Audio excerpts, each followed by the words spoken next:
मुझे शादी से स्ट्रेस हो रहा है। जी हाँ, कन्वर्सेशन इसी लाइन से शुरू हुई थी। ये है एनॉनिमस कन्वर्सेशन केस स्टडी 1 का पैटर्न 2। अगर आपने प्रीवियस एपिसोड देखा है तो आपको याद होगा कि इसी कन्वर्सेशन में एक पैटर्न सामने आया था, एक्साइटमेंट के साथ फियर का आना। और आज के एपिसोड में हम डिकोड करेंगे कि कैसे एक इंसान शादी को लेकर स्ट्रेस में था, लेकिन उस स्ट्रेस के पीछे उसकी फाइनेंशियल इनसिक्योरिटीज, रिस्पॉन्सिबिलिटी और फ्यूचर अनसर्टेनिटी छुपी हुई थी। तो शुरू करते हैं। जब उसने कहा, मुझे शादी से स्ट्रेस हो रहा है, पहली बार सुना तो मुझे लगा शायद शादी की तैयारियों की टेंशन होगी, जैसे गेस्ट लिस्ट बनाना, शॉपिंग करना और बाकी के अरेंजमेंट्स। पर ये तो हर शादी का हिस्सा होती है। लेकिन जैसे जैसे बात आगे बढ़ी, मैंने एक चीज नोटिस की। उसने बताया वो लॉन्ग डिस्टेंस रिलेशनशिप में था। उसकी पार्टनर दूसरी कंट्री में रहती थी और फिलहाल उसकी शादी की तैयारियां चल रही हैं। फिर भी जब वो शादी के लिए वेन्यू, शॉपिंग और फैमिली की बात करता तो बिल्कुल नॉर्मल, बिना टेंशन के बात करता। लेकिन जैसे ही बात शादी के बाद आने वाली जिम्मेदारियों, पैसे और जॉब पर जाती, उसकी आवाज में रुकावट और हिचकिचाहट महसूस होने लगती और उसके शब्द बहुत छोटे होने लगते।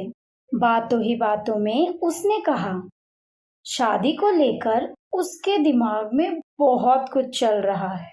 वो सिर्फ शादी की तैयारियां ही नहीं, बल्कि शादी के बाद की जिंदगी तक का स्ट्रेस लिए बैठा था।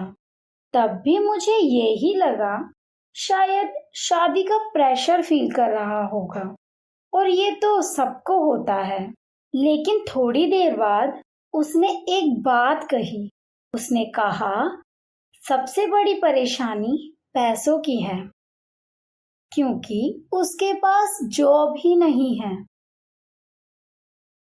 बस फिर क्या था, यहाँ से पूरी कॉन्वर्सेशन का मतलब बदल गया।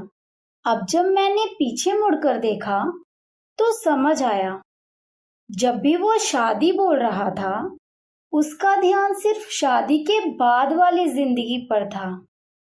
फिर चाहे वो पैसा हो, जॉब हो या बाकी जिम्मेदारियां। शादी तो सिर्फ एक इवेंट थी, लेकिन उसका स्ट्रेस उस इवेंट के बाद वाली लाइफ का था।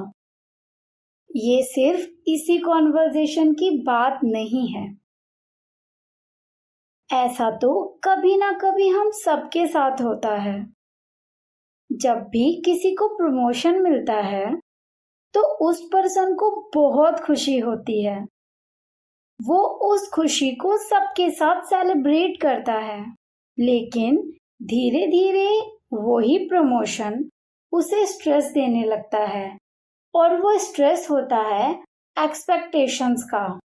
वो एक्सपेक्टेशंस उसके लिए स्ट्रेस बन जाती हैं। अगर मैं अच्छा परफॉर्म नहीं कर पाया तो ऐसे थॉट्स उसके माइंड में आने लगते हैं। कोई न्यू बिजनेस शुरू करता है, शुरू में बहुत एक्साइटेड होता है, बहुत सारे प्लान और बहुत सारे आइडियाज उसके पास होते हैं। लेकिन धीरे धीरे कुछ सवाल उसके दिमाग में घूमने लगते हैं। अगर ये काम नहीं चला तो क्या होगा? और ऐसे सवाल स्ट्रेस में बदल जाते हैं। सिचुएशन सेम रहती है, लेकिन सोर्स बदल जाता है। और इस कॉन्वर्सेशन में भी ऐसा ही हो रहा था।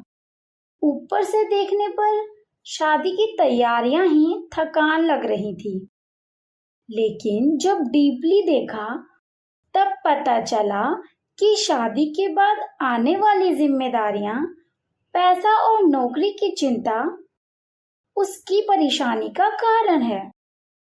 कभी कभी हम जिन चीजों को अपने टेंशन की वजह समझ रहे होते हैं वो असली वजह होती ही नहीं है।